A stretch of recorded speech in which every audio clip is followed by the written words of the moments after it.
Chapter ભણાવવા માંગુ છું એ ચેપ્ટરનું નામ લેતા પહેલા અહીંયા મેં અમુક શબ્દ અમુક આકૃતિઓ દોરીશ.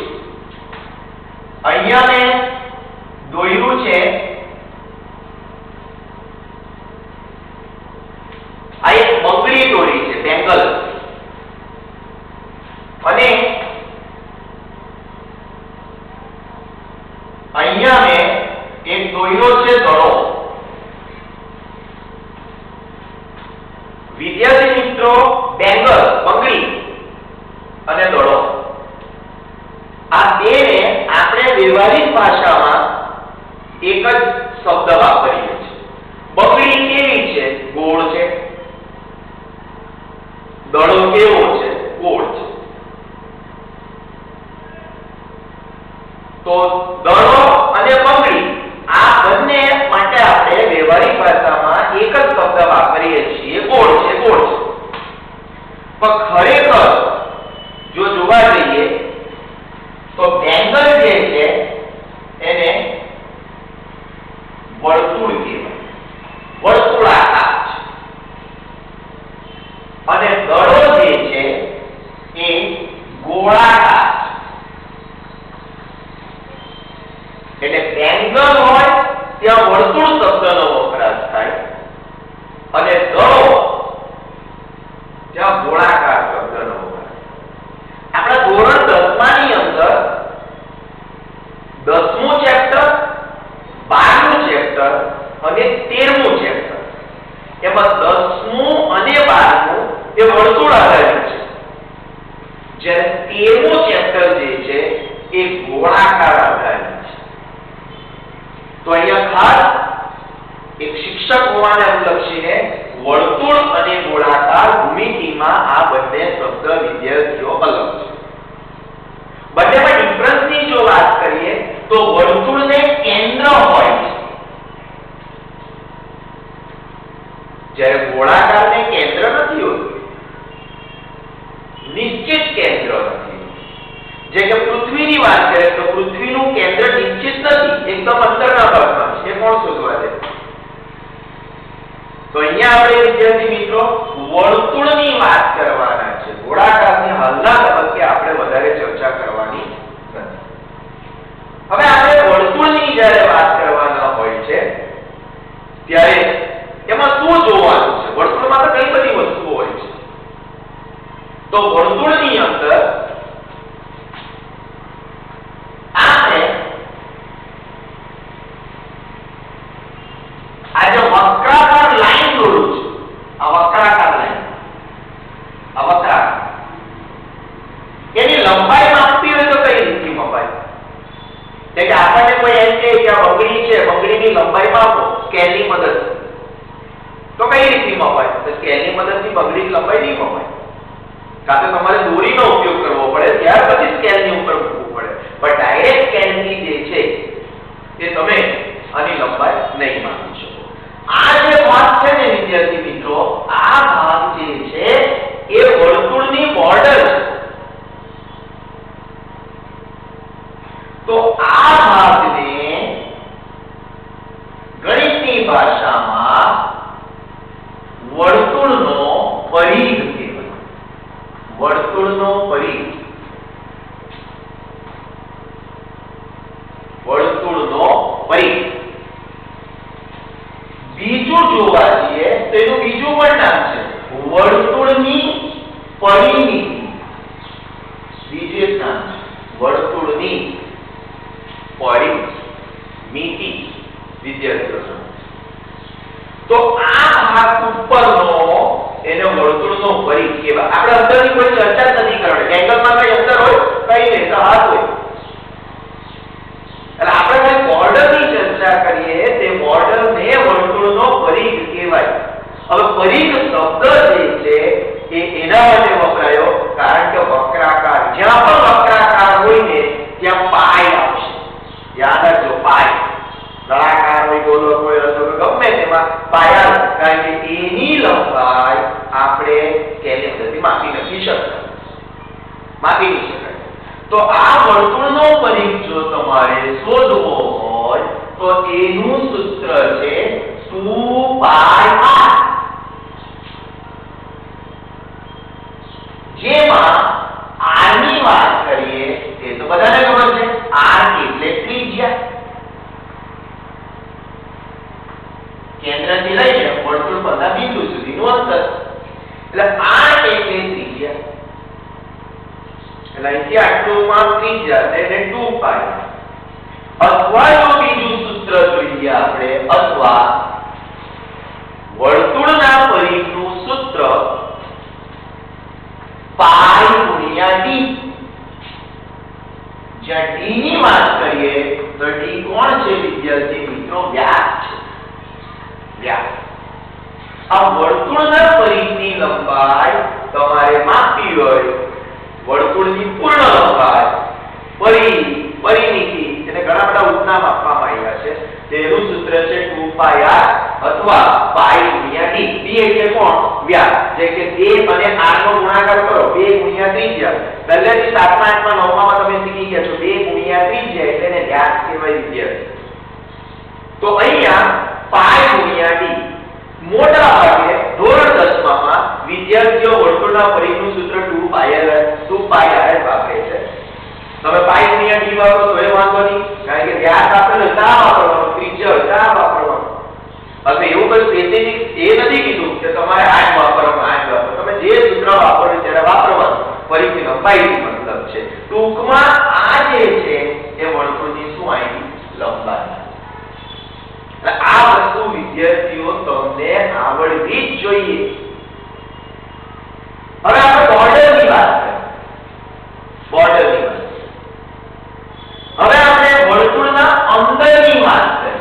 ધ્યાન આપજો વિદ્યાર્થી મિત્રો, અહીંયા એક વર્તુળ દોરું છું, આ મેં દોરું છું વર્તુળનો પરિઘ.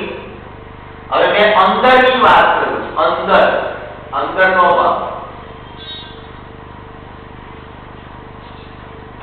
હવે જ્યારે અંદરના ભાગની વાત કરીએ ત્યારે કોઈ જગ્યા રોકે છે, અને તમને ગણિતમાં ખબર એવી છે કે કોઈ પણ વસ્તુ, ત્રિકોણ હોય, ગમે તે વસ્તુ હોય, જગ્યા રોકતું હોય ને તો એને ક્ષેત્રફળ કહેવાય.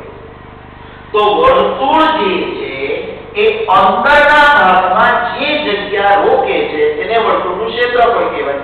તો આ ભાગ રેખાંકિત જે કરેલો છે એને વિદ્યાર્થી મિત્રો આપણે શું કહીશું? વર્તુળનું ક્ષેત્રફળ.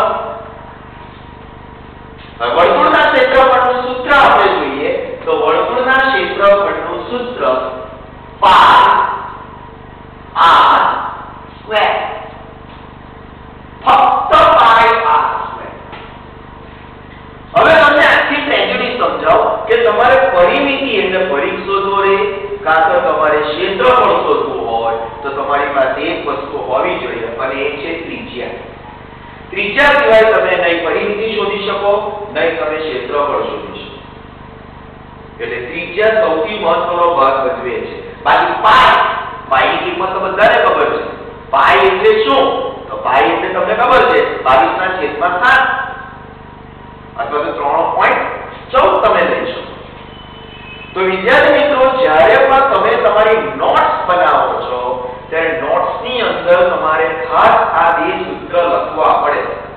વર્તુળનો પરિઘ એટલે પરિમિતિ, એનું ત્રિજ્યાને લઈને સૂત્ર 2πr અને વ્યાસને અનુલક્ષીને સૂત્ર પાઈ ગુણ્યા d.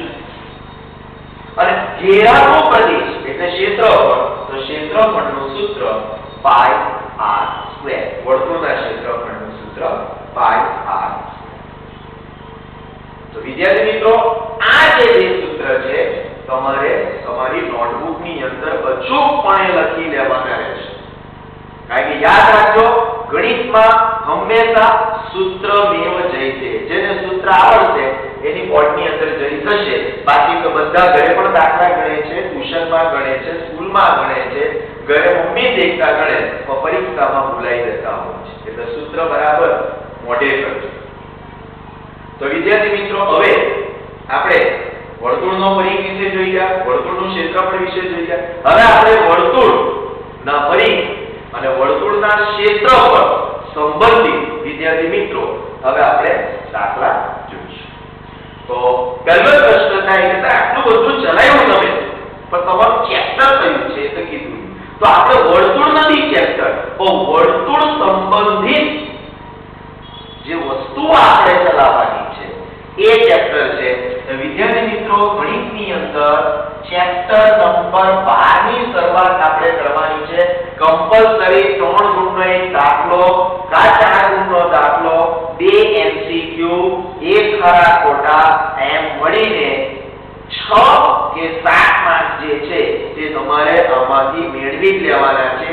ગોલ્ડન ચાન્સ છે, કારણ કે 70% જ અભ્યાસક્રમ છે. તો ચેપ્ટર નંબર 12 વર્તુળ સંબંધિત ક્ષેત્રફળ. આપણે આ ચેપ્ટરની આખી શરૂઆત કરી છે અને તમે આ બે સૂત્ર તમારે સ્ક્રીનશોટ પાડીને અથવા તો તમે તમારી નોટબુકની અંદર વિદ્યાર્થી મિત્રો લખી નાખવાના છે. હવે આપણે પરિઘ અને ક્ષેત્રફળના દાખલા કરીશું અને એને અનુરૂપ કયા કયા દાખલા છે આપણે સ્વાધ્યાય 12.1 જે છે તેની આપણે શરૂઆત કરી. હવે વિદ્યાર્થી મિત્રો, જ્યારે પણ તમારા દાખલા તમે ગણો છો, ઓનલાઈન જ્યારે ભણો છો, ત્યારે ટેક્સ્ટબુક જો તમારી પાસે ન હોય ને તો તકલીફ કરશે તમને, કારણ કે આખી રકમ જે છે એ વિદ્યાર્થી મિત્રો મારથી નહીં લખાશે. તેના કારણે એકવાર વાંચી છે, પણ ટેક્સ્ટબુક ગણિતની અંદર હોવી ખૂબ જ જરૂરી છે.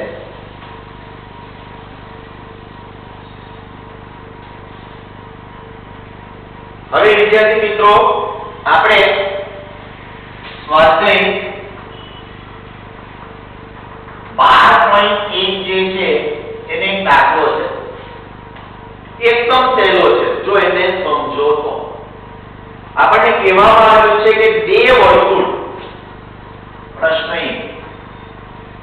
શબ્દ લખેલો છે પહેલી રકમમાં બે વર્તુળ, તો આ એક વર્તુળ છે અને આ બીજું વર્તુળ છે. પ્રશ્ન થશે સર એક નાનું મોટું કેમ દોર્યું? કારણ કે અંદર રકમમાં જોશો તો તમને ખબર પડશે. બે વર્તુળોની ત્રિજ્યા 19 સેન્ટીમીટર અને 9 સેન્ટીમીટર. જે કે આ વર્તુળ છે મોટું છે તો એની ત્રિજ્યા 19 સેન્ટીમીટર અને બીજું એક વર્તુળ છે જે નાનું છે, એની ત્રિજ્યા છે 9 સેન્ટીમીટર.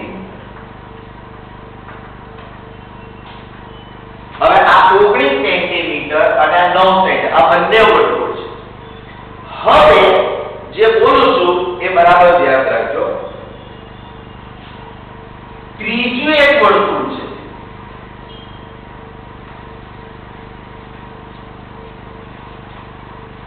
આ ત્રીજું વર્તુળ એવું છે કે જેના પરિઘનું માપ અનુમાન આખું વાડનું માપ આ બંને વર્તુળના પરિઘના સરવાળા જેટલું છે. શબ્દ બરાબર સમજજો. આ પહેલું વર્તુળ, આ બીજું વર્તુળ છે અને આ ત્રીજું વર્તુળ. આ વર્તુળ નંબર 2 અને આ વર્તુળ નંબર 3. આ ત્રીજું વર્તુળ છે. એમાં કીધું છે ત્રીજા વર્તુળના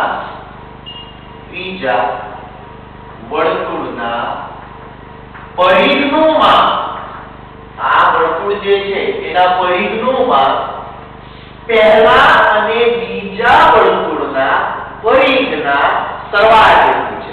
એટલે આનો પરિઘ આ બંનેના પરિઘ, એટલે પ્રથમ વર્તુળ નો પરિઘ પ્લસ બીજા વર્તુળ નો પરિઘ. એટલે આ વર્તુળના પરિઘનું માપ આ બંને વર્તુળના પરિઘના સરવાળા જેટલું છે. તો શું? તો આ વર્તુળની તમારે શું શોધવાની છે? ત્રિજ્યા શોધવાની છે. એકદમ સહેલો દાખલો છે. બે વર્તુળ આપ્યા છે, ત્રિજ્યા અલગ અલગ છે. આના જેવું જ એક ત્રીજું વર્તુળ છે, એની ત્રિજ્યા શોધવાની. પણ ત્રિજ્યા કઈ રીતે શોધાય?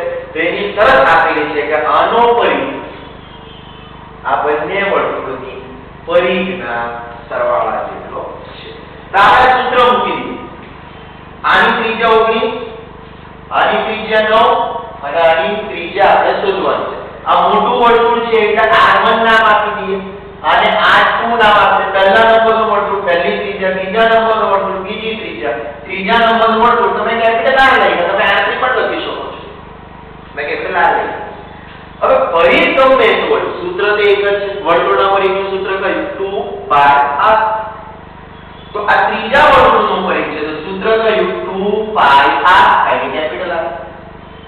પ્રથમ વર્તુળનો પરિઘ, પ્રથમ વર્તુળ કયું છે? r1 વાળું એટલે 2π તો r1 પ્લસ ના પ્લસ.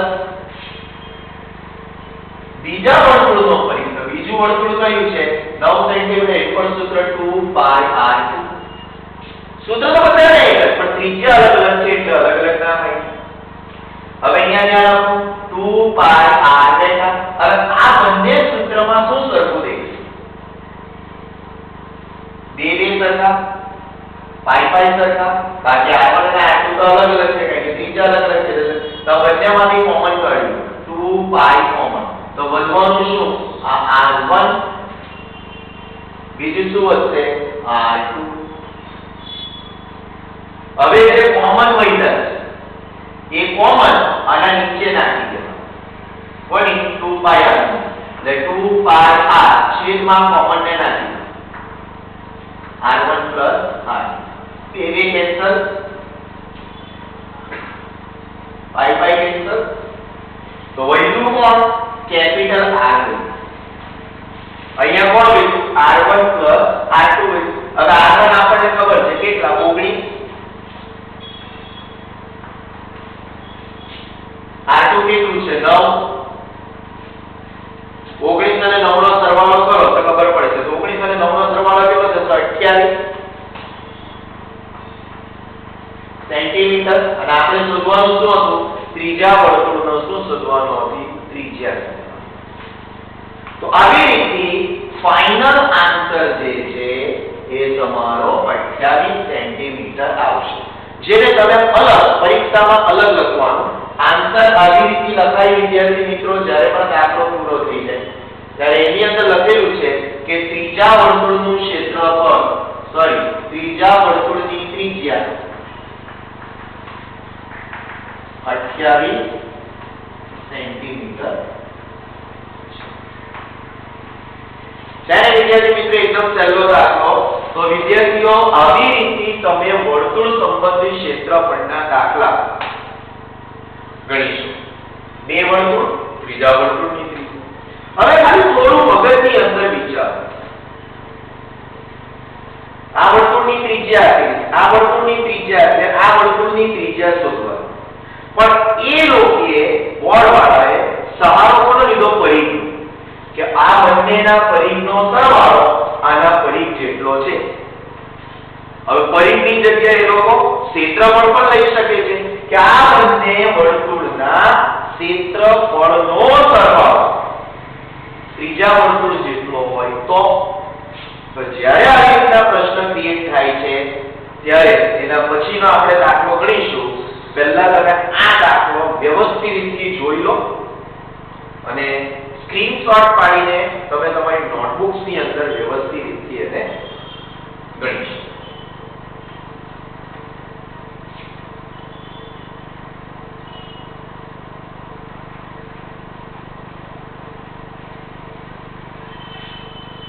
તો આગળ આપણે વધીએ વિદ્યાર્થીઓ. સ્વાધ્યાય 12.1 પ્રશ્ન નંબર 1 ક્લિયર થઈ ગયો છે. હવે સ્વાધ્યાય 12.2 એનો આપણે પ્રશ્ન કરીએ. 12.2 એનો પ્રશ્ન નંબર 2 તરફ આપણે જઈશું.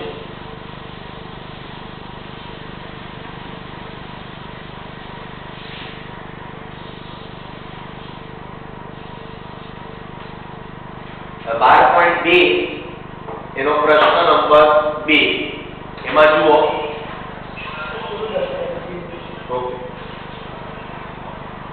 બે વર્તુળોની ત્રિજ્યા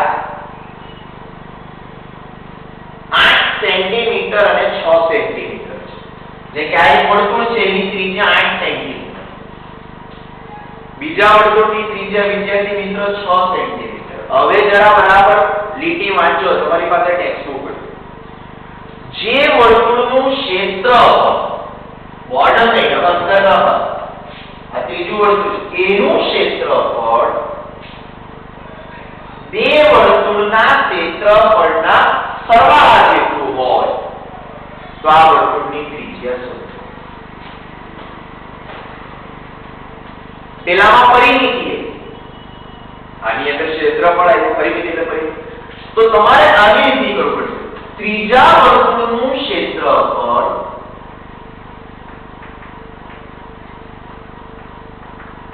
કેટલું તો આ બંને વર્તુળના સરવાળા જેટલું. પ્રથમ વર્તુળનું ક્ષેત્રફળ પ્લસ બીજા વર્તુળનું ક્ષેત્રફળ. લાસ્ટ ટાઈમ વિદ્યાર્થી મિત્રો તમે સ્ક્રીનશોટ પાડ્યો હોય તો પછી જોઈ લેજો. અહીંયા પરિમિતિ પરિગતો આપો. હવે આપણે ક્ષેત્રફળ આપણે ટેક્સ્ટબુકમાં એવું લખ્યું છે એટલે ક્ષેત્રફળ. હવે તમને ક્ષેત્રફળનું સૂત્ર આપણે લખાયું છે. કયું સૂત્ર લખાયું? પાઈ r સ્ક્વેર. તો ત્રીજા વર્તુળનું પાઈ r કયું લીધું આપણે કેપિટલ. પ્રથમ વર્તુળ તો r1 એટલે સૂત્ર પાઈ r સ્ક્વેર અહીંયા 1. બીજું વર્તુળ છે પાઈ r2 સ્ક્વેર. પેલા જે 2 પાઈ r કોમન કાઢતા હતા અહીંયા તમે જોઈ શકો છો પાઈ પાઈ કોમન છે. r1 અને r2 તો અલગ છે, ત્રિજ્યાનું માપ અલગ અલગ છે. અહીંયા પાઈ r સ્ક્વેર પાઈ કોમન વૈધા કેટલા r1 square plus r2 square. હવે પેલામાં તમને યાદ છે તો 2 પાઈ નીચે નાખ્યા તો આમાં કોઈ નીચે નાખીએ પાઈ ની નીચે નાખીએ એટલે પાઈ r સ્ક્વેર છેદમાં પાઈ બરાબર r1 સ્ક્વેર પ્લસ r2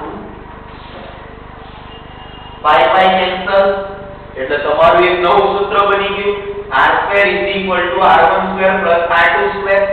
પેલામાં r1 બરાબર r1 પ્લસ r2. હવે ક્ષેત્રફળ છે સ્ક્વેર આવે એટલે અહીંયા r સ્ક્વેર બેઠા r1 કેટલા છે 8 r2 કેટલા છે 6 એટલે અહીંયા 8 છે તો 8 નો સ્ક્વેર લખીશું. 6 છે તો 6 નો સ્ક્વેર લખીશું. હવે 8 નો સ્ક્વેર કેટલો થાય? 8 નો સ્ક્વેર 8 વટિયા 64. 6 નો વર્ગ કેટલો થાય? 36. તો અહીંયા 8 સ્ક્વેર બરાબર 64 પ્લસ 36. 64 અને 36 નો તમે સરવાળો કરો તો r સ્ક્વેર તમારું આવશે અહીંયા હું લખું છું r સ્ક્વેર આવશે 100. હવે વિદ્યાર્થી મિત્રો આમાં r પૂછ્યું છે r સ્ક્વેર નથી પૂછ્યું. આપણે તો r સ્ક્વેર આવ્યો તો r સ્ક્વેર હોય તો સ્ક્વેર ત્યાં જશે તો શું બની જશે? સ્ક્વેર રૂટ બની જશે. અને 100 નું વર્ગમૂળ કેટલું આવે? તો 100 નું વર્ગમૂળ વિદ્યાર્થી મિત્રો કેટલું આવશે? 10. તો આવી રીતે વિદ્યાર્થી મિત્રો સ્વાધ્યાય 12.2 ના પ્રશ્ન નંબર 2 માં ત્રિજ્યા 10 સેન્ટીમીટર આવશે. એટલે જે શરૂઆતમાં આપણે જે સૂત્ર જે જોયા તે સૂત્રનો ઉપયોગ કરીને આપણે કોમ્પ્લિકેટ દાખલા જોયા છે. એટલે તમે આ જે દાખલો છે તેને વ્યવસ્થિત રીતે ગણી લો. ફરી એકવાર મેં કહી દઉં છું 12.2 માં બે દાખલા, પહેલો પ્રશ્ન અને બીજો પ્રશ્ન બંનેની અંદર બબ્બે વર્તુળની ત્રિજ્યા આપેલી છે. ત્રીજા વર્તુળની ત્રિજ્યા શોધવાની. કેવી રીતે શોધવાની? તો પરિઘ પરથી પહેલો દાખલો અને ક્ષેત્રફળ પરથી આ બીજો. તો તમે સ્ક્રીનશોટ વ્યવસ્થિત વિદ્યાર્થી મિત્રો પાડી લેજો, તમારી નોટમાં લખી.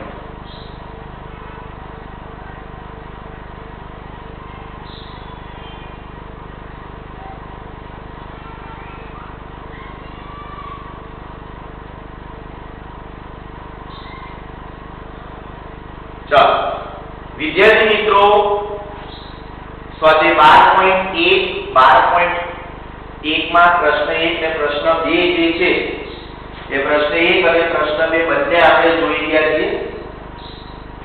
હવે જે મેં કહું છું તેનું વ્યવસ્થિત રીતે ધ્યાન આપજો. સ્વાધ્યાય 12.1 ની અંદર બહારના દાખલા જો કોઈ આપણને પૂછે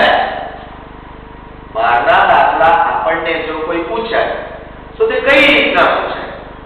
કારણ કે ખાસ કહી દઉં ને તમને, સ્વાધ્યાય 12.1 ની અંદર પહેલો ને બીજો આ બે દાખલા છે. ત્રીજો દાખલો છે હજી, પણ એ કોમ્પ્લિકેટ છે. મીન્સ પૂછાય નહીં પૂછાય, પૂછાય નહીં પૂછાય. તો આપણે હમણાં જે શીખી ગયા છે એના પરથી એક આ બહારનો દાખલો ગણવાનો પ્રયત્ન કરીએ. અને બહારનો દાખલો આવી રીતે છે, જેને હું એક ચોપડીમાંથી એક રકમ લખું છું અને આપણે કહીશું એક્સ્ટ્રા. કદાચ એની પોસિબલ કે બહારના પૂછાય છે. તે આવી રીતે દાખલો છે વિદ્યાર્થી મિત્રો, 38.5 મીટર સ્ક્વેર ક્ષેત્રફળવાળા વર્તુળનો પરિઘ શોધો.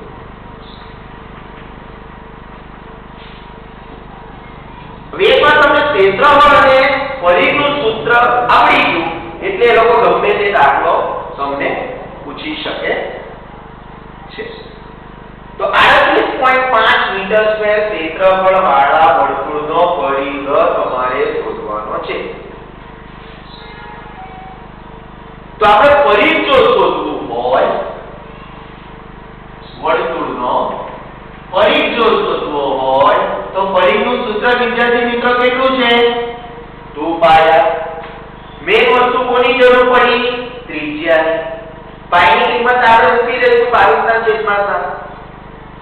આપણી પાસે ત્રિજ્યા છે નથી, તો ત્રિજ્યા વગર પરિઘ નહીં શોધાય. તો જ્યારે ત્રિજ્યા ન આપેલી હોય ત્યારે ત્રિજ્યા શોધવા માટે કઈ વસ્તુ તમને આપેલી હશે? તો આમાં કઈ વસ્તુ તરીકે પણ 38.5 મીટર સ્ક્વેર ક્ષેત્રફળ. એટલે અહીંયા વર્તુળનું ક્ષેત્રફળ તમને આપેલું છે, તમારે શોધવાની જરૂર નથી. પણ જે ક્ષેત્રફળ આપેલું છે એમાંથી કંઈક આપણને મળશે જેનો ઉપયોગ આપણે વર્તુળના પરિઘની અંદર કરીશું. પરિઘ આપણો મળી જશે. તો વર્તુળનું ક્ષેત્રફળ 38.5 મીટર સ્ક્વેર.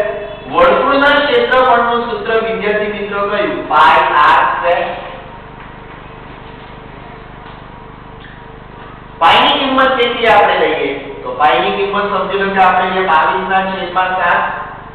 આની કિંમત કેટલી? આ તો નથી, આ જે છે તારનો પરિઘ નહીં શોધી કાઢ્યા. તો અહીંયા r સ્ક્વેર ના r સ્ક્વેર 38.5 જેટલું. હવે જેનું ગણિત પાવરફુલ હોય ને તે વિદ્યાર્થી ઝડપથી કરી શકે. હવે તમારે r સ્ક્વેર શોધવું તો તમારે શું કરવું પડે? જો તમારે r સ્ક્વેર શોધવું હોય તો તમારે આ 22/7 જે છે એ 7 ને ઉપર લઈ જવાના, 22 ને નીચે લઈ જવાના. એટલે અહીંયા 7 ઉપર અને 22 નીચે. હવે પણ વિદ્યાર્થી મિત્રો કેટલાક જણ આની પછી પણ ગણતરી નથી કરી શકતા. હવે 38.5 છે એના ભાગ્યા 22 કરો. 38.5 જે છે એના ભાગ્યા 22 કરો. જોઈએ ભાગ્યા થાય કે નહીં. તો 22 એકા 22. 8 માંથી 2 જાય તો 6, 3 માંથી 2 જાય છે. આ પોઈન્ટ નો ઉચકી નહીં અને 5 ના 5. હવે કઈ થતું હોય તો શું? લાગતું નથી કઈ ભાગાકાર થશે. 22 પંચા કેટલા થાય? તો કઈ થતું નથી. તો હવે ભાગાકાર તમારા નથી થતા તો અહીંયા ઉડાડી દો. 11 નું 22. હવે 11 અને 38.5 નો ભાગાકાર કરો. 11 તારી 80 વૈધા કેટલા 5 ઉપર પોઈન્ટ 5 11 પંચા 55 એટલે અહીંયા 11 અને 38.5 જશે તો ભાગફળ કેટલું આવશે? 3.5 છે. એટલે r સ્ક્વેર બરાબર 3.5 ગુણ્યા 7 છેદમાં 2. હવે આ 3.5 છે તો પોઈન્ટ ને હું કાઢું તો નીચે કેટલા લખવાના છે? ગુણ્યા 7 છેદમાં 2. બરાબર? કઈ ઉડતું એ તો ઉડાડો ને કઈ. હવે આપણે શું કરીએ? તો હવે બરાબર ધ્યાન આપો. અહીંયા આપણે સિમ્પલ સૂત્ર, આ બહુ મોટું થઈ જશે, એકદમ ઈઝી બતાવી. r સ્ક્વેર હવે 3.5. તો વિદ્યાર્થી મિત્રો 3.5 એટલે કોના અડધા? 7 ના અડધા છે.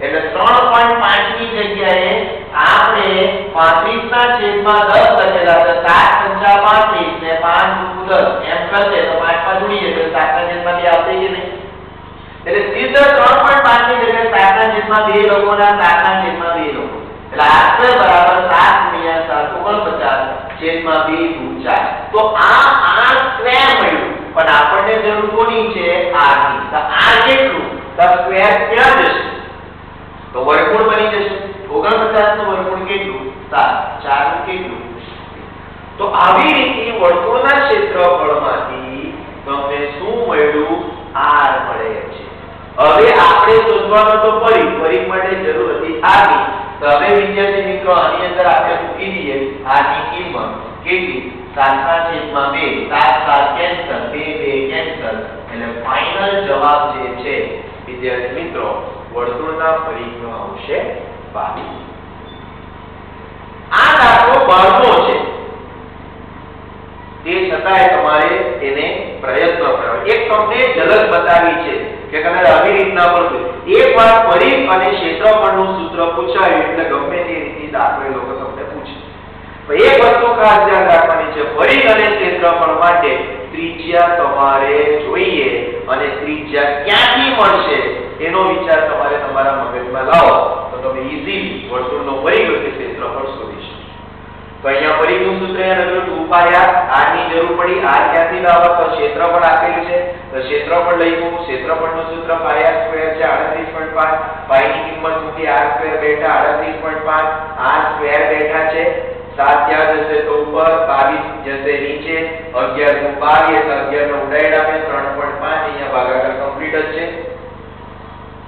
એટલે ભાઈ 3.5 7 ના છેદમાં 3.5 એટલે 35 ના છેદમાં 10 7 × 35 5 × 10 એટલે 7 ના છેદમાં 2 એટલે સીધા 3.5 7 ના છેદમાં 2 લઈ ગયા 7 ના છેદમાં 2 હવે કેવું છે ને 7 × 7 49 2 4 પણ આ સ્ક્વેર છે આપણે જરૂર કોની છે આની તો સ્ક્વેર ક્યાં જશે તો સ્ક્વેર રૂટ બને આ 49 નું વર્ગમૂળ 7 અને 4 નું વર્ગમૂળ કેટલું હવે આની કિંમત જે છે આપણે પરિઘના શોધવામાં ઉપયોગ કરીએ તો આપણને સરળતાથી 22 મીટર જવાબ આપણને મળી જશે આમ અંતે વર્તુળનો પરિઘ જે છે એ કેટલો આવશે 22 મીટર આવશે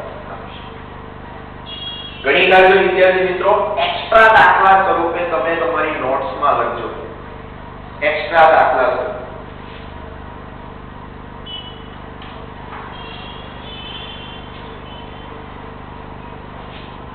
વિદ્યાર્થી મિત્રો ટાઈમ પૂરો થાય ને તો પાછું રિઝાઇન થઈ જવાનું છે 5 સેકન્ડ રહીને બરાબર ટાઈમ જરૂર બાકી છે જ્યારે ઓટોમેટિક બંધ થાય પછી પાછા જોઈન થઈ જજો ઓકે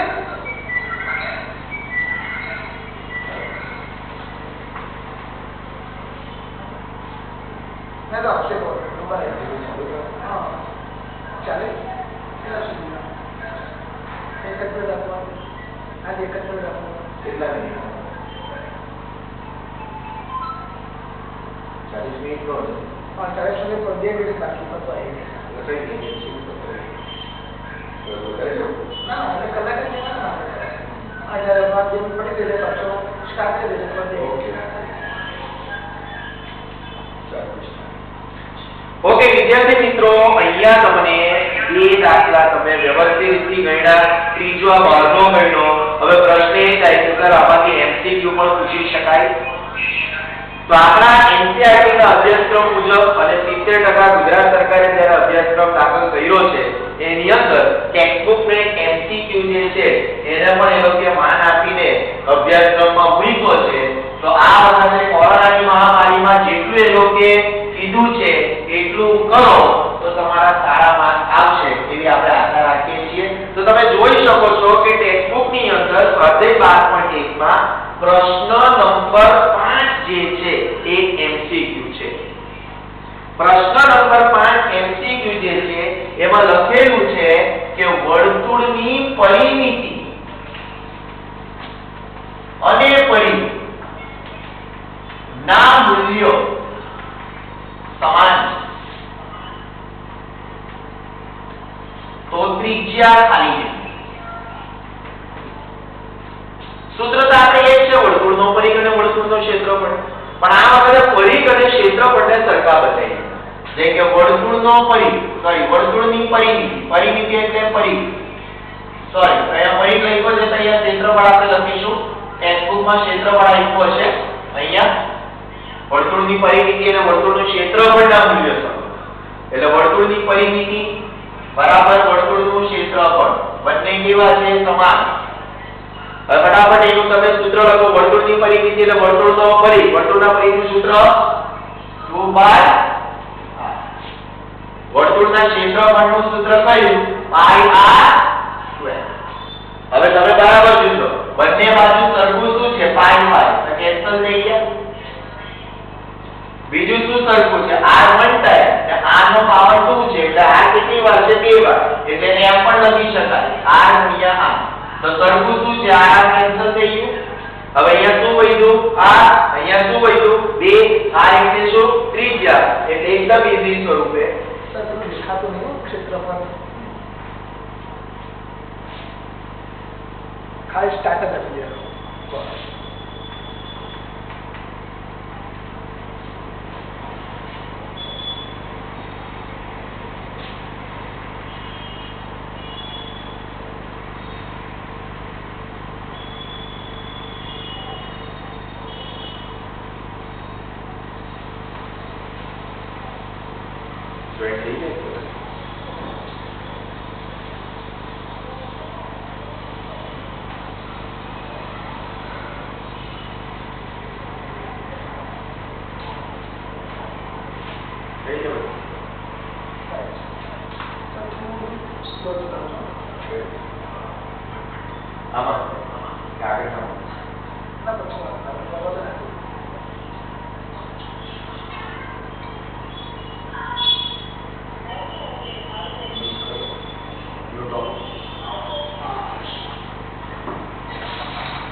ચાલો એમસીક્યુ વચ્ચે અધૂરો રહી ગયો તો એને ફરીથી એકવાર તમે ચેક કરી લો. ફરીથી થોડું ઘણું અહીંયા ક્ષેત્રફળ વ્યવસ્થિત નહીં દેખાતું હતું એને મેં લખ્યું છે. એક એમસીક્યુ છે સાથે 12.1 માં પ્રશ્ન નંબર 5. જો વર્તુળની પરિમિતિ અને ક્ષેત્રફળ સમાન સંખ્યામાં હોય તો વર્તુળની ત્રિજ્યા શોધો. વર્તુળની પરિમિતિ અને ક્ષેત્રફળ સમાન સંખ્યા છે, મૂલ્ય સમાન હોય તો તમારે શું શોધવાનું છે? ત્રિજ્યા શોધવાની છે. ત્રિજ્યા શોધવા માટે વિદ્યાર્થી મિત્રો અહીંયા એનું કે પરિમિતિ અને ક્ષેત્રફળ સરખું બતાવેલું છે. પરિમિતિનું સૂત્ર લખ્યું, વર્તુળના ક્ષેત્રફળનું સૂત્ર લખ્યું, બંને બાજુ પાઈ પાઈ ને કેન્સલ કર્યા. સરસ પ્રશ્ન થાય કે પાઈ પાઈ કેન્સલ કેમ છે? કારણ કે આ ગુણાકારમાં છે, અહીંયા જાય તો ભાગાકારમાં, એટલે ઉડી જાય. a r અને અહીંયા તો r કરીને r ગુણ્યા r. તો એ r અને r કેન્સલ કર્યા. કેમ? કારણ કે r નીચે જશે તો r ઉડી જવાનો છે. એટલે 2 બરાબર r, 2 બરાબર r અથવા તો ત્રિજ્યા બરાબર 2. આ ફાઇનલ આન્સર ત્રિજ્યાનો કેટલો આવશે વિદ્યાર્થી મિત્રો? 2. તો કહેવાનો ભાવ વિદ્યાર્થી મિત્રો એ છે કે પરિમિતિ, ક્ષેત્રફળ એની અંદરથી તમને એમસીક્યુ પૂછાય, 2 ગુણનો દાખલો પણ પૂછાય છે. હવે વિદ્યાર્થી મિત્રો આ 3 દાખલા મેં ગણાવ્યા, ટેક્સ્ટબુકના 2 અને 12નો 1 દાખલો. એના પછી મેં તમને ગણાવ્યું છે એમસીક્યુ કે કઈ રીતે એમસીક્યુ જે છે એ આવે. હવે વિદ્યાર્થી મિત્રો આપણે 70% અભ્યાસક્રમની જો વાત કરીએ તો સ્વાધ્યાય 12.1 ની અંદર પ્રશ્ન 1 અને પ્રશ્ન 2 છે. પ્રશ્ન 3 એ લોકોએ લીધો છે પણ હજી એના વિશે એટલી કઈ માહિતી અમને કીધી નથી, એટલે કદાચ જો બાકી રહી જાય તો તેને આપણે અંતે એને સોલ્વ કરી શકીશું. હવે વિદ્યાર્થીઓ વર્તુળ સંબંધિત ક્ષેત્રફળમાં હવે જે દાખલા આવશે એ બોર્ડમાં સૌથી વધારે પૂછાયા હવે પછીના દાખલા. પણ ક્ષેત્રફળ અને પરિમિતિ પરથી બીજા કયા દાખલા આવશે? તો સ્વાભાવિક છે કે બીજા અન્ય સૂત્ર આવશે. તો મેં આગળ પણ કીધું કે જો સૂત્ર નહીં આવડશે તો તમને આ ચેપ્ટર ની અંદર કંઈ નહીં આવશે. આ પહેલા બે સૂત્ર હતા અને તમને વિદ્યાર્થી મિત્રો એ આવડી ગયા. હવે જરા એક એક ભાગ જોજો. વર્તુળની અંદર હવે આપણે ડિટેલમાં આપણે એની અંદર જઈશું. આ સ્ક્રીનશોટ પાડી લેજો. બોર્ડની અંદર 3 વાર આ MCQ પૂછાઈ ગયો છે. 3 ટાઈમ 3 વાર આ બોર્ડમાં MCQ પૂછાઈ ગયો છે.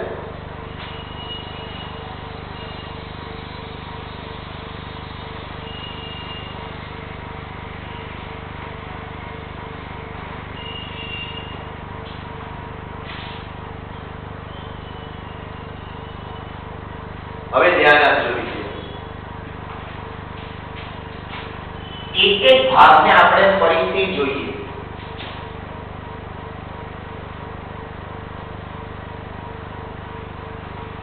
આ વર્તુળ છે પણ આ જે લાઈન દોરી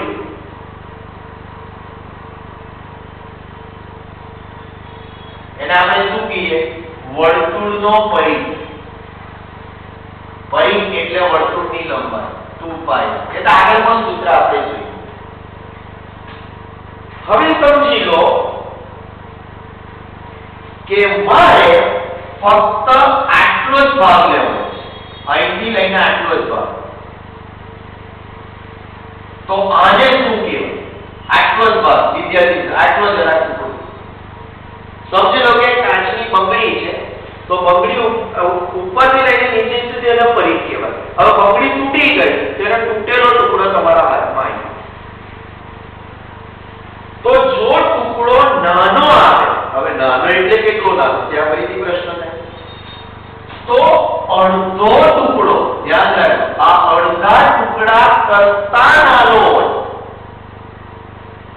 આ અડધી બંગડી, અડધો ટુકડો, અડધા ટુકડા કરતા નાનો ભાગ હોય, આ નાનો ભાગ, તો તેને ગણિતની ભાષામાં લઘુચાપ. તો હવે આખાની લંબાઈ એનું સૂત્ર 2π. તો હવે આ ટુકડાની લંબાઈનું સૂત્ર કયું? તો લઘુચાપની લંબાઈ એને આપણે ચાપ કહીશું. તો a એનું સૂત્ર છે પાઈ r થીટા છેદમાં 180. પાઈ r થીટા છેદમાં 180. કોની લંબાઈ? આ બંગડીનો થોડો ટુકડો, એને લઘુચાપ કહેવાય. લઘુ કેમ કહેવાય? અડધા ચાપ કરતા નાનું હોય એને લઘુચાપ કહેવાય. તો અહીંથી કે લઈને અહીંનું જે છે એને લઘુચાપ. તો અહીંથી કે લઈને અહીંયા સુધીની વાત કરીએ તો સ્વાભાવિક છે લઘુ છે તેનું વિરોધી ગુરુ. તો ગુરુચાપની લંબાઈ એનું સૂત્ર કયું? ગુરુચાપની લંબાઈ એને પણ એમ કહેવાય. તો લઘુચાપની લંબાઈનું સૂત્ર પાઈ r થીટા છેદમાં 180 અને ગુરુચાપની લંબાઈનું સૂત્ર કયું? તો તમારે ગુરુચાપની લંબાઈ શોધવી હોય તો તમારે આખા વર્તુળના પરિઘમાંથી આટલું માઈનસ કરી દો. ટૂંકમાં આ બે શું કરી દેવાની? બાદબાકી. આખું વર્તુળ છે એમાંથી નીચેનો ભાગ માઈનસ કરી દે એટલે ઉપરનો ભાગ મળી જાય. એટલે ગુરુચાપની લંબાઈ એટલે 2πr માઈનસ પાઈ r થીટા છેદમાં 100. તો અહીંયા બોર્ડરની વાત આવી ગઈ. બોર્ડરનો એક નાનો ટુકડો, બોર્ડરનો એક મોટો ટુકડો, એની વાત આવી ગઈ. કદાચ અડધો ટુકડો બને તો જે કે અડધો ટુકડો એટલે આખાનું અડધું જે કે 2πr છે. તો તેને અર્ધ એટલે કે અડધું આટલું બનતું હોય, આટલો ભાગ તમારે શું હોય તો તેને અર્ધ વર્તુળનો ચાપ. અર્ધ વર્તુળનો ચાપ જે છે એની લંબાઈ શોધવી હોય તો તમારે આખું વર્તુળ 2π હશે તો તેનું અડધું કરી નાખો 2π r ના બે ભાગ કરી નાખો તો સૂત્ર કઈ આવશે વિદ્યાર્થી મિત્રો પાઈ આવે પણ આપણા અભ્યાસક્રમની અંદર આ નથી કદાચ તે બી પોસિબલ એ લોકો પૂછી શકે તે છતાં આપણે નોલેજ મેળવી લેવું બેટર છે આપણા અભ્યાસક્રમમાં લઘુ ચાપ છે અને ગુરુ ચાપ છે એટલે વિદ્યાર્થી મિત્રો વર્તુળનો પરિઘ લઘુ ચાપ ગુરુ ચાપ એની લંબાઈ જે છે અહીંયા તમારી સમક્ષ તેનું સૂત્ર કમ્પ્લીટ છે બધા સૂત્રની અંદર ત્રિજ્યા મહત્વનો ભાગ છે જ્યારે ચાપની અંદર આ થીટા છે આ પ્રશ્ન એ થાય કે આપણી આકૃતિમાં થીટા ક્યાં છે પણ થીટા કેવી રીતે કરવાનો છે તમને કહી દઉં થીટા એટલે આ વર્તુળનું કેન્દ્ર અને આ બંને ત્રિજ્યા છે આને આપણે લઘુચાપ કહેવાય આને આપણે ગુરુચાપ કહેવાય બંનેના સૂત્રમાં થીટા છે તો થીટા એટલે આ ત્રિજ્યા અને આ ત્રિજ્યાથી જે ખૂણો બને ને એને થીટા કે જ્યારે પણ લઘુચાપ ગુરુચાપ જ્યારે પણ તમે શોધો ત્યારે તમને થીટા આપેલો હશે અથવા તો થીટા તમારે શોધવો પડશે એ કઈ રીતે શોધવાનું એ ત્યાર પછી આપણે કરીશું તો આવી રીતે વિદ્યાર્થી મિત્રો વર્તુળનો પરિઘ લઘુચાપ ગુરુચાપ અર્ધવર્તુળચાપના લંબાઈના સૂત્ર છે એટલે આગળ પણ હવે આપણે બોર્ડરની વાત કરી છે આ બધા સૂત્રો કોના છે બોર્ડરના હવે આપણે અંદર જઈએ છીએ અંદર એટલે વર્તુળના ક્ષેત્રફળના ભાગ તો આ જરા તમે તમારી નોટબુકની અંદર સ્ક્રીનશોટ પાડી લેજો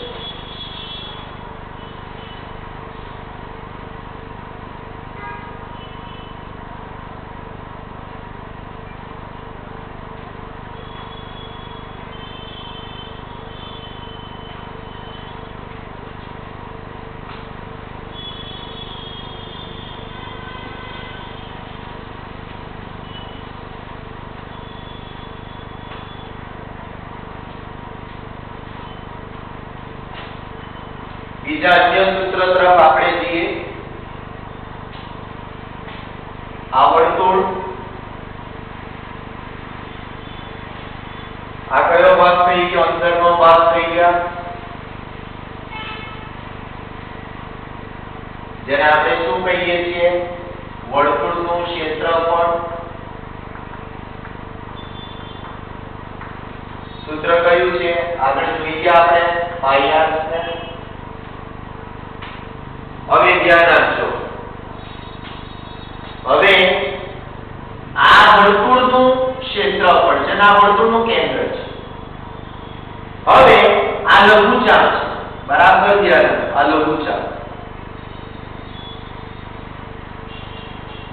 આ ત્રિજ્યા અને આ ત્રિજ્યા હવે કોઈ આપણને એમ કહે કે મારે આખા વર્તુળનું નહીં મારે ફક્ત આટલા ટુકડાની વાત આ ટુકડાને શું અથવા કોઈ એમ કહે કે આ ઉપરના ટુકડાને શું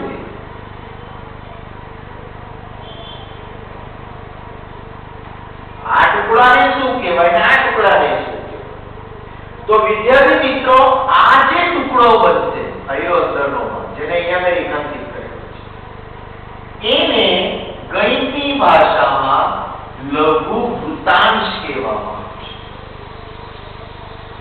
લઘુ વૃત્તાંશ પેલું લઘુ ચાપ હતું ચાપ એટલે ખાલી બોર્ડર વૃત્તાંશ એટલે અંદરનું બધું આ તો લઘુ વૃત્તાંશ જે છે એનું શું શોધવાનું હોય ક્ષેત્ર તો લઘુ વૃત્તાંશના ક્ષેત્રફળનું સૂત્ર કયું તો જે રીતે વર્તુળના ક્ષેત્રફળનું સૂત્ર પાઈ આર સ્ક્વેર તો લઘુ વૃત્તાંશના ક્ષેત્રફળનું સૂત્ર પાઈ આર સ્ક્વેર થીટા છેદમાં 360 આ સૂત્ર છે વિદ્યાર્થીઓ લઘુ વૃત્તાંશનું ક્ષેત્રફળ વિદ્યાર્થી મિત્રો આજે સાયન્સનો પિરિયડ નથી આ તમારો છેલ્લો પિરિયડ છે ઓકે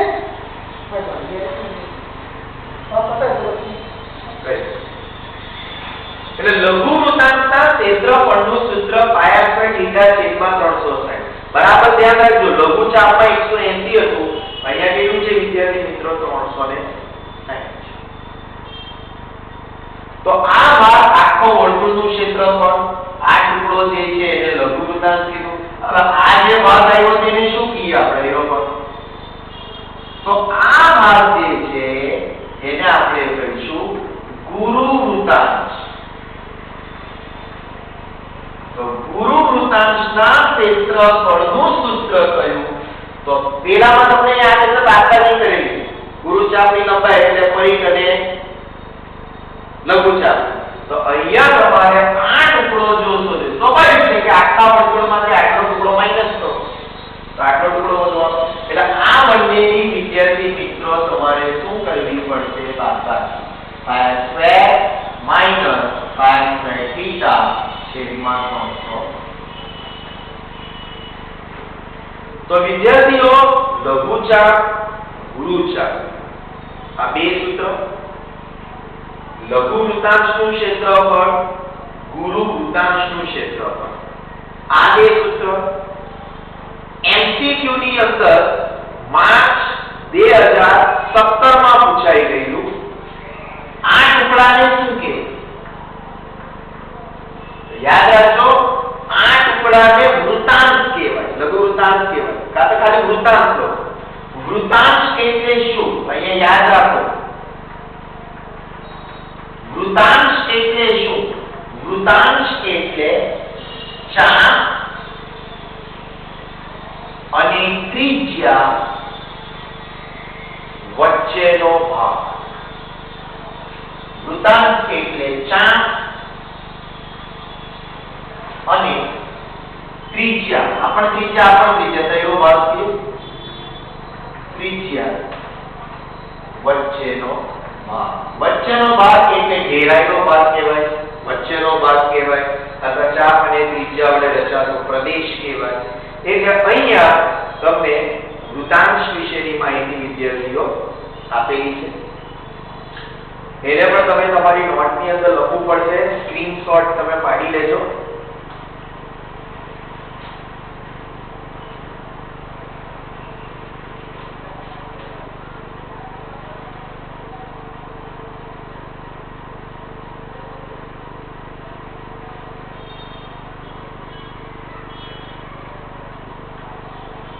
હવે ઘણા બધા સૂત્ર દઈ ગયા. સૂત્રને જોઈને કદાચ અમુક વિદ્યાર્થીઓ કહે છે કે સર હવે થાકી ગયા.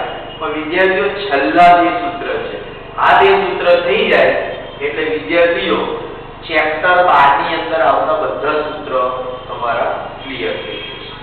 હવે તમે જુઓ, મેં અહીંયા લખું છું, બરાબર ધ્યાન આપજો.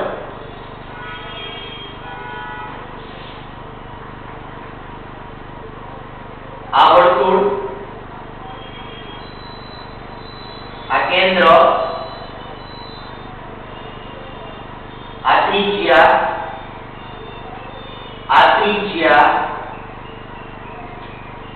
આ લઘુ વૃત્તાંશ. હવે હું આમાં કંઈક ફરક કરું છું. ધ્યાન રાખજો વિદ્યાર્થી. મેં આવી રીતે એક લીટી દોરી. આવી રીતે સર આવી રીતે લીટી દોરી તો અસર ત્રિકોણ બન્યું. બરાબર છે, ત્રિકોણ. હવે મારે ફક્ત આનું ક્ષેત્રફળ શોધવું છે. જો મેં રેખાંકિત કર્યું છે.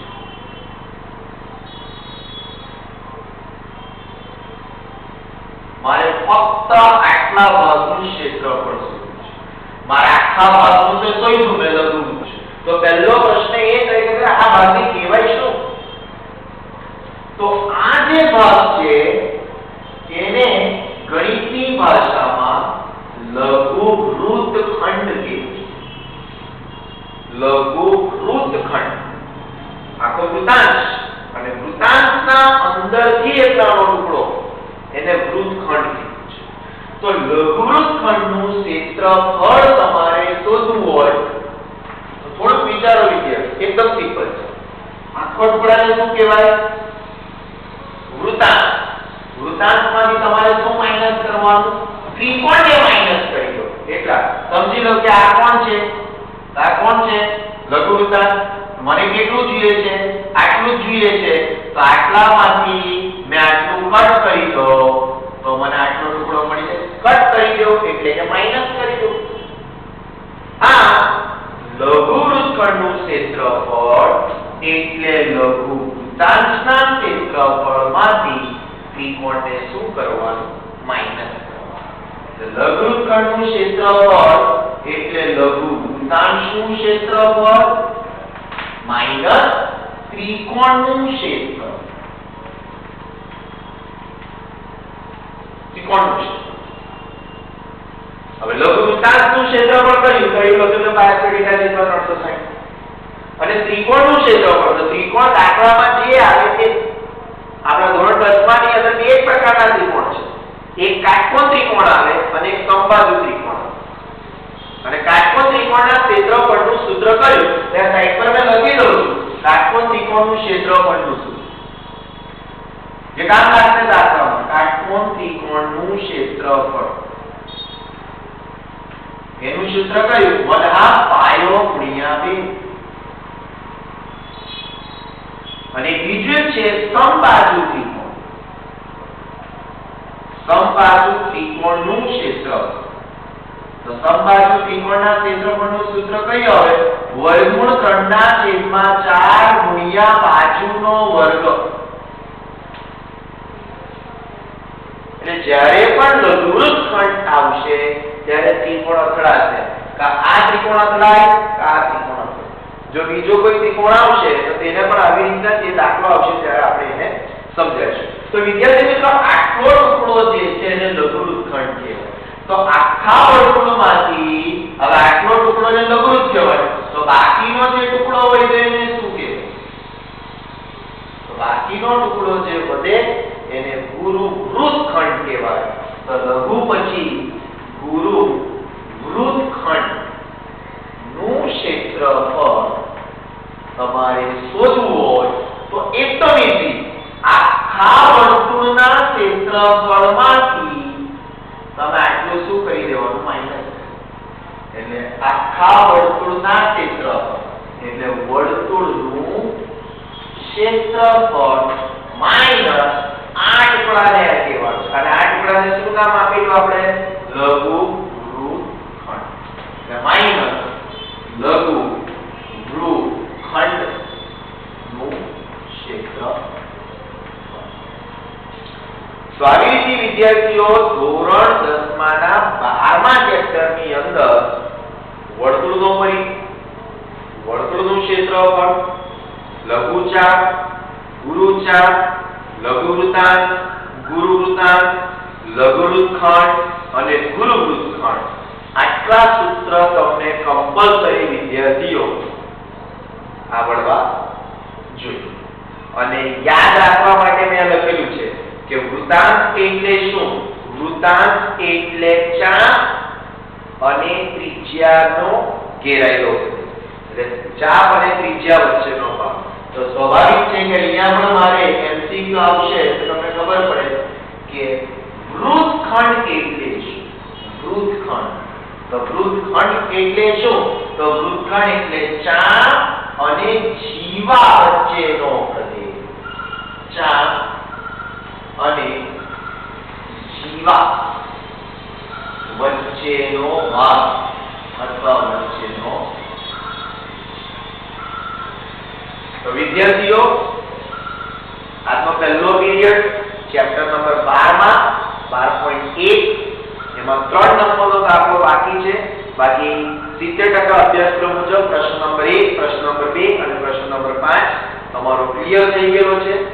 સ્વાધ્યાય 12.2 જ્યારે ગણવાનું થાય ત્યારે આ સૂત્ર તમારી પાસે જો મોઢે ન થયા તો કોઈ વાંધો નહીં, પણ તમારી પાસે લખેલા હશે ને તો જોઈને દાખલાનો ઉપયોગ કરીને ઓટોમેટિક જે છે.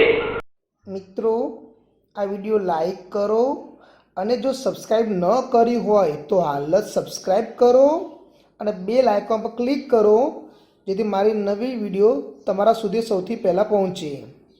આ વિડીયો તમારા ગ્રુપમાં તમારા મિત્રોને જરૂર શેર કરજો.